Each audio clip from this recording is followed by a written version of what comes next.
સમાચાર પોરબંદરથી, જ્યાં હજુ પણ પાણીની સમસ્યા યથાવત છે। ચોમાસું હવે માથે છે। પહેલા પાણી નિકાલનો અહીંયા સૌથી મોટો પ્રશ્ન છે। જુબેલી પુલ નીચે મલબાના પહાડ જેવા ઢગલા છે।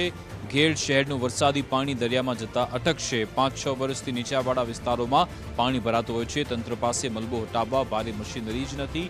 આરએનબી અને ઇરિગેશન વિભાગ માત્ર ચર્ચામાં જ વ્યસ્ત છે। મલબો નહીં હટે તો પોરબંદર જળબંબાકાર થશે તેવી ભીતિ છે। આજે ખાડીની અંદર જે પથ્થર અને માલ મટીરિયલ જે પુલ બનાવવામાં વેસ્ટેજ માલ હતો એ ત્યાં ને ત્યાં પડેલો છે। એ છેલ્લા 10 વર્ષ 12 વર્ષ થયા, જ્યારે પુલ બન્યો ત્યારનો ત્યાં જ છે।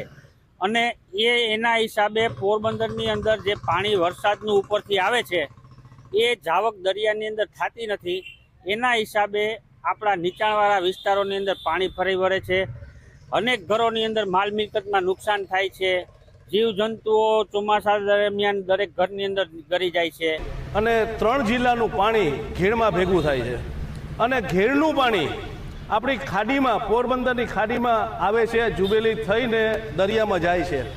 તો મારે એટલું કહેવાનું છે કે પોરબંદરમાં જે નાના નાના નાલા અને ગટરો સાફ કરવાનું કામ ચાલુ છે અત્યારે, એની બદલે પહેલો મેઇન પોઈન્ટ આપણે જુબેલી આ પુલ બન્યો ત્યારથી આ મલબો ડુંગરની જેમ પડ્યો છે।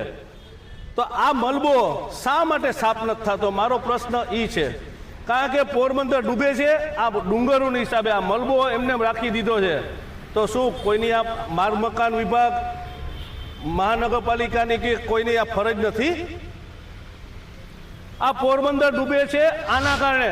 આ જુબેલી બ્રિજ નીચે જે મલબો પડ્યો છે એ હટાવવા માટે જેસીબીથી પ્રયત્ન કર્યા છે છેલ્લા 2 દિવસમાં, પણ નીચે છે ને પાણી છે અને થોડું જેસીબી ફૂટી જાય છે। જેસીબીથી પોસિબલ બનતું નથી, એટલે હિટાચી મશીન પણ લાવવાનો વિચાર કર્યો, પણ પરિસ્થિતિ એવી છે કે હિટાચી મશીનથી પણ કદાચ પોસિબલ નહીં બને।